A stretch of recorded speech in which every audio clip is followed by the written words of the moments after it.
आज मेरे पास बड़ा वाला माइक है। हो सकता है कि आपको पहले की वीडियो से आवाज़ अच्छी मिले, क्योंकि आप लोगों के फीडबैक जो आते हैं ना वो बहुत वैल्यू रखते हैं। आप जो बताते हो मैं वो सुनता हूँ, समझता हूँ और अगली वीडियो में ट्राई करता हूँ। बहुत सारे लोग कहते हैं तेरी वीडियो अच्छी नहीं लगी, तो मैं कोशिश करता हूँ कि अगली और अच्छी बनाई जाए। पर कुछ लोग इस धरती पर इसीलिए हैं कि नितिन कब वीडियो डाले और कब हम उसे डिसलाइक करें। खैर, उन लोगों को साइड करते हैं और आप सभी को मैं वेलकम करता हूं।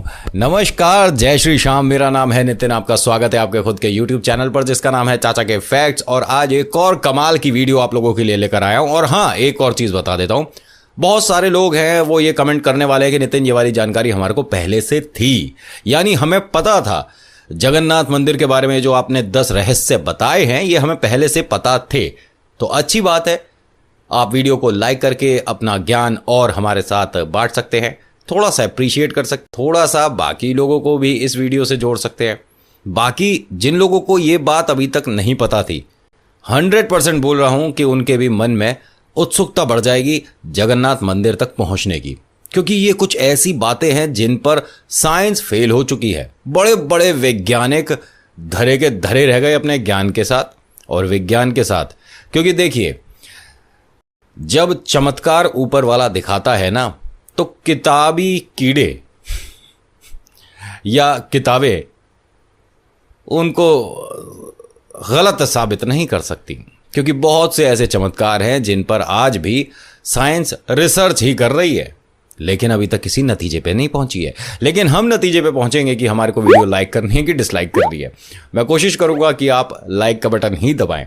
फिलहाल एक ट्रेलर, उसके बाद जानकारी पूरी शुरू करता हूं। नमस्कार, वेलकम दोबारा से। और हाँ, अगर आप चैनल पर पहली बार आए हो और आपको लग रहा है कि ये क्या जानकारी दे रहा है, हमारे को मजा नहीं आया, तेरी वीडियो में ये कमी थी वो कमी थी, तो एक काम करिएगा, डिसलाइक दबाओ। मैं मना नहीं करता, लेकिन बताना जरूर कि आपको वीडियो में क्या अच्छा नहीं लगा। और अगर मेरी बात मानो ना, तो 2-3 वीडियो देखने के बाद ही लाइक शेयर सब्सक्राइब का सोचना या डिसलाइक का सोचना। वैसे नहीं सोचो तो ज़्यादा अच्छा है, बहुत मेहनत लगती है बाबा एक वीडियो बनाने में। खैर, मैं वीडियो शुरू करता हूं। कहोगे नितिन सारा टाइम तो तू ऐसे ही खा गया हमारा। मैं आपका टाइम वेस्ट ना करते हुए वीडियो की तरफ लेके चलता हूं। अभी ट्रेलर आएगा, फिर उसके बाद मैं बताना शुरू करूंगा। नमस्कार, शुरू करता हूं।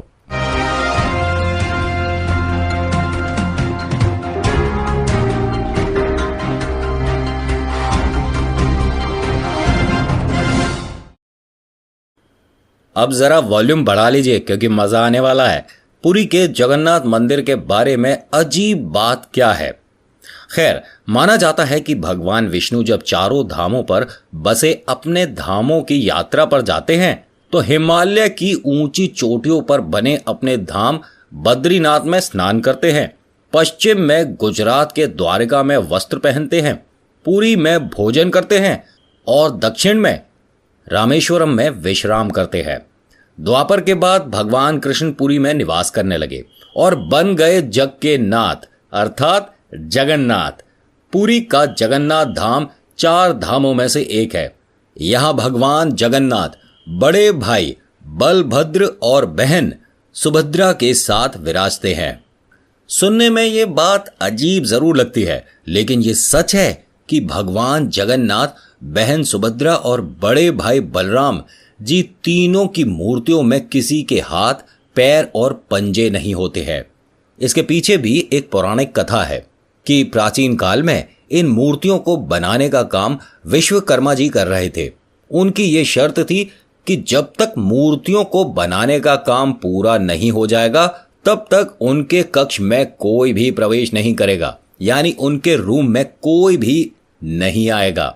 लेकिन राजा ने उनके कक्ष का दरवाजा खोल दिया तो विश्वकर्मा जी ने मूर्तियों को बनाना बीच में ही छोड़ दिया।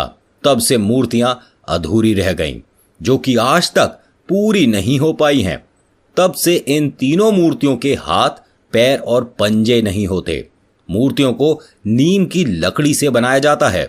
अच्छा, आपको वीडियो अगर अच्छी लगती है ना तो बीच में ही लाइक का बटन दबा दीजिएगा, ठीक है? क्योंकि मैं एक के बाद एक बिना गिनती के, ठीक है, आपको रहस्य बताता चलूंगा। भगवान जगन्नाथ की यात्रा के रथ भी बेहद खास होते हैं। इन्हें नीम के पेड़ की लकड़ी से बनाया जाता है। रथ यात्रा की तैयारी हर साल बसंत पंचमी से शुरू हो जाती है। खास बात यह होती है कि इसको बनाने में किसी भी प्रकार की धातु का कतई इस्तेमाल नहीं होता। रथ की लकड़ी प्राप्त करने के लिए स्वस्थ और शुभ पेड़ की ही पहचान की जाती है। और एक और कमाल की बात बताता हूं, जगन्नाथ जी का रथ 16 पहियों का बना होता है और इसमें लकड़ी के 332 टुकड़ों का प्रयोग किया जाता है और इसकी ऊंचाई 45 यानी 45 फीट होती है। भगवान जगन्नाथ के रथ का रंग लाल और पीला होता है। रथ का निर्माण कार्य अक्षय तृतीया के दिन आरंभ हो जाता है।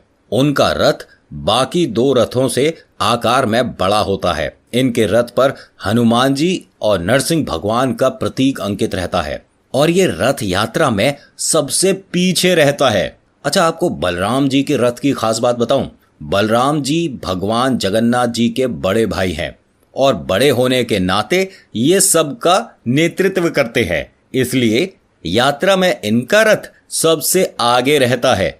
इनके रथ की ऊंचाई 44 यानी 44 फुट होती है। इस रथ में नीले रंग का प्रयोग जरूर किया जाता है। अब बताता हूं मैं आपको बहन सुभद्रा का रथ।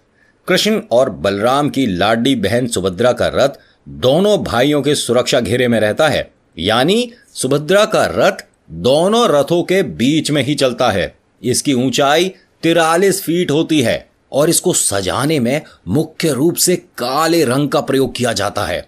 अब आप ये बात सुनकर थोड़े से कंफ्यूज हो जाओगे कि मूर्तियों में भी अस्थियां। मैं बताता हूं, जरा ध्यान से सुनिएगा। पुराणों में बताया गया है कि इन मूर्तियों का निर्माण राजा नरेश इंद्रद्युम्न ने करवाया था। वे भगवान विष्णु के परम भक्त थे।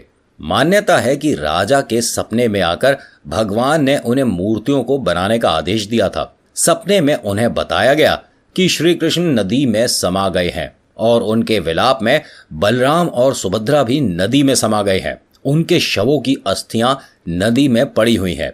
भगवान के आदेश को मानकर राजा ने तीनों की अस्थियां नदी से बटोरी और मूर्तियों के निर्माण के वक्त प्रत्येक मूर्ति में थोड़ा थोड़ा अंश रख दिया। जगन्नाथ जी के मंदिर का निर्माण करीब 1000 साल पहले हुआ था। तब से हर 14 साल में यहां प्रतिमाएं बदल दी जाती हैं। अच्छा, एक और कमाल की बात है कि रथ खींचने से पुण्य मिलता है। हाँ, रथ यात्रा के बारे में ऐसी मान्यता है कि जो भी भगवान जगन्नाथ के रथ को खींचता है उसे फिर से जन्म नहीं लेना पड़ता, यानी उसे इसी जन्म में मुक्ति मिल जाती है। इसीलिए रथ को खींचने के लिए लोगों में गजब का उत्साह रहता है। अब ये एक ऐसी बात बताता हूं जिस पर बहुत सारे साइंटिस्ट रिसर्च कर रहे हैं लेकिन किसी नतीजे पर नहीं पहुंचे हैं। वो बात है, यहां हवा की दिशा बदल दी जाती है। भगवान जगन्नाथ को समर्पित इस मंदिर का निर्माण 10वीं शताब्दी में हुआ था, जिसे 4 धामों में भी स्थान प्राप्त है।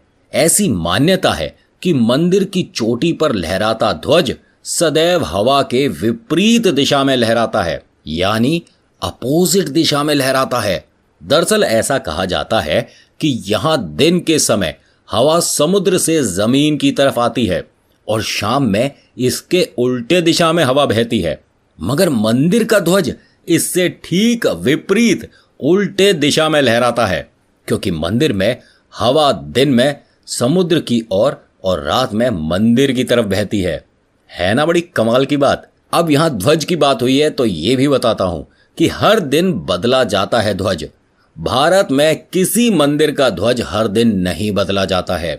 जगन्नाथ जी का मंदिर एकमात्र मंदिर ऐसा है जिसका ध्वज हर दिन बदला जाता है।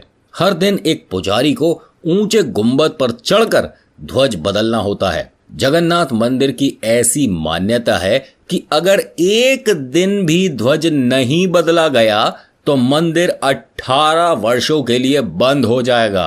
अब एक और कमाल की बात बताऊं आपको, इस ध्वज को बदलने के लिए जब भी पंडित जी को गुंबद तक पहुंचना होता है ना, तो कहा जाता है कि वो सिर की तरफ से नहीं चढ़ते हैं, यानी आपको उल्टा चढ़ना होता है। एक तो इतनी ऊंचाई और चढ़ना भी इस तरह से है तो बहुत ही खतरनाक है भाई। अब एक और ऐसी बात बताता हूं आपको जगन्नाथ मंदिर के बारे में जिस पर साइंस ने पिछले साल बहुत हाथ पैर चलाए लेकिन कुछ हुआ नहीं, यानी साइंटिस्टों ने जी। रहस्यों से भरे इस मंदिर के बारे में ये भी कहा जाता है कि इस मंदिर के ऊपर कभी भी कोई पक्षी नहीं उड़ता और आज तक किसी ने देखा भी नहीं। यहां तक कि कोई विमान भी इसके ऊपर से होकर नहीं गुजर सकता। माना जाता है कि यहां एक विशेष प्रकार की चुंबकीय शक्ति है जिसकी वजह से जो हवाई जहाज है उसके इंजन तक में समस्या हो जाती है, लेकिन आज तक इसका पता नहीं लगा है। और एक जो मुझे बहुत ज्यादा कंफ्यूज करती है ना बात, वो है कि ये दुनिया का सबसे भव्य और ऊंचा मंदिर है। ये मंदिर 4 लाख वर्ग फुट क्षेत्र में फैला है और इसकी ऊंचाई लगभग 214 फुट है। मंदिर के पास खड़े रहकर इसका गुंबद देख पाना असंभव है। मुख्य गुंबद की छाया दिन के किसी भी समय अदृश्य ही रहती है। यानी कि हमारे पूर्वज कितने बड़े इंजीनियर रहे होंगे, ये इस मंदिर के उदाहरण से समझा जा सकता है। पुरी के मंदिर का ये भव्य रूप 7वीं सदी में निर्मित किया गया था। अच्छा, आपको एक बात बताऊं, ये भी कहा जाता है कि इस मंदिर के जो गुंबद है, इसकी जो परछाई है यानी शैडो, इसकी छाया कभी किसी ने बनती नहीं देखी है। जिसे कहते हैं ना कंप्लीट, पूरी छाया, पूरी परछाई आज तक किसी ने नहीं देखी है। और ऐसा क्यों, कोई नहीं जानता। और एक चमत्कार, पुरी में किसी भी स्थान से आप मंदिर के शीर्ष पर लगे सुदर्शन चक्र को देखेंगे तो वह आपको सदैव अपने सामने ही लगा दिखेगा। इसे नील चक्र भी कहते हैं। ये अष्ट धातु से निर्मित है और अति पावन और पवित्र माना जाता है। और हाँ, आपको ये बात जानकर बड़ा अजीब लगेगा कि दुनिया का सबसे बड़ा रसोई घर है। हाँ, 500 रसोइये 300 सहयोगियों के साथ मिलकर बनाते हैं भगवान जगन्नाथ जी का प्रसाद। लगभग 20 लाख भक्त कर सकते हैं यहाँ भोजन। कहा जाता है कि मंदिर में प्रसाद कुछ हजार लोगों के लिए ही क्यों ना बना हो, लेकिन इससे लाखों लोगों का पेट भर सकता है। मंदिर के अंदर पकाने के लिए भोजन की मात्रा पूरे वर्ष के लिए रहती है। समझ रहे हो, पूरे साल तक के लिए रहती है। प्रसाद की एक भी मात्रा कभी भी व्यर्थ नहीं जाती। ये सबसे बड़ा कमाल है। और बहुत सारे लोग तो अपने घर में बना प्रसाद भी छोड़ देते हैं, या ये कहें कि जो उन्हें रोटी मिलती है थाली में उसे भी आधी छोड़ देते हैं, सब्जी डस्टबिन में फेंक देते हैं। थोड़ा सा आपको परवाह तो करनी पड़ेगी। और हाँ, जब खाने की बात हुई है ना, तो ये बात जरूर सुनिएगा कि मंदिर की रसोई में प्रसाद पकाने के लिए 7 बर्तन एक दूसरे पर रखे जाते हैं और सब कुछ लकड़ी पर ही पकाया जाता है। इस प्रक्रिया में शीर्ष बर्तन में सामग्री पहले पकती है, फिर क्रमश नीचे की तरफ एक के बाद एक पकती जाती है। अर्थात सबसे ऊपर रखे बर्तन का खाना पहले पक जाता है ना चमत्कार। और हाँ, जो लोग संगीत प्रेमी हैं ना, उनके लिए एक बड़ी कमाल की बात बताता हूं कि मंदिर के सिंह द्वार में पहला कदम प्रवेश करने पर ही मंदिर के अंदर से आप सागर द्वारा किसी भी ध्वनि को नहीं सुन सकते। यानी बाहर इतना बड़ा सागर है, इतनी आवाज, लेकिन अंदर बिल्कुल शांत, कोई आवाज नहीं। और जब मंदिर के बाहर आप एक कदम रखेंगे तब आप इसे सुन सकते हैं। इसे शाम को अच्छे से अनुभव किया। अच्छा, एक बात बताओ कि इनमें से कौन सा वाला फैक्ट आपको सबसे ज्यादा अजीब, रहस्यमय या रोचक लगा? बताइएगा जरूर। ऐसा नहीं कि सिर्फ सुन लिया, लाइक कर दिया, चले गए। कुछ ना कुछ तो बता के जाना पड़ेगा। चाहे आप अपना नाम और अपना हैप्पी बर्थडे बता के जाओ, लेकिन कुछ ना कुछ बता के जरूर जाना है। और जो लोग पहली बार इस चैनल पर आए हैं उन सभी से छोटी सी रिक्वेस्ट है कि अगर वीडियो अच्छी लगती है तो लाइक जरूर करिएगा। बहुत मेहनत लगती है बाबा एक वीडियो बनाने में। और अगर आपको लगता है कि हाँ, आपका ये जो समय, जितना समय आपने वीडियो को देखा है, ठीक ठाक पास हुआ है, या आपको लगा कि हाँ कुछ जानने लायक बात मिली है, तो सब्सक्राइब भी कर सकते हो। इट्स अप टू यू, आपकी मर्जी के ऊपर डिपेंड करता है। बाकी मैं तो मेहनत कर ही रहा हूँ, अगर आपका सपोर्ट मिलेगा तो बल्ले बल्ले हो जाएगी। और हाँ, जो लोग अभी चैनल पर पहली बार आए हैं, एक और बात बोल देता हूँ कि मेरा दूसरा चैनल है, उसे भी सब्सक्राइब कर लेना। अगर आप इस वाले को सब्सक्राइब करते हो और आपको लगता है कि हाँ मज़ा आ रहा है, अच्छी बात है, तो आप दूसरे चैनल को सुनिएगा जिसका नाम है बच्चों की कहानियाँ। मेरे ही पेज पे मिल जाएगा और यहाँ ऊपर मैं मेंशन कर दूंगा आई बटन पे, और डिस्क्रिप्शन में भी उसका एक आपको लिंक दे दूंगा, ठीक है। उसे भी सब्सक्राइब करिएगा। छोटे छोटे बच्चों के लिए प्यारे प्यारे कहानियां बनाते हैं, अगर अच्छी लगती है तो सपोर्ट करिएगा। बाकी thank you so much video देखने के लिए। मेरा नाम नितिन है, मुलाकात करूंगा आपसे एक अगली वीडियो में। जय श्री श्याम, धन्यवाद।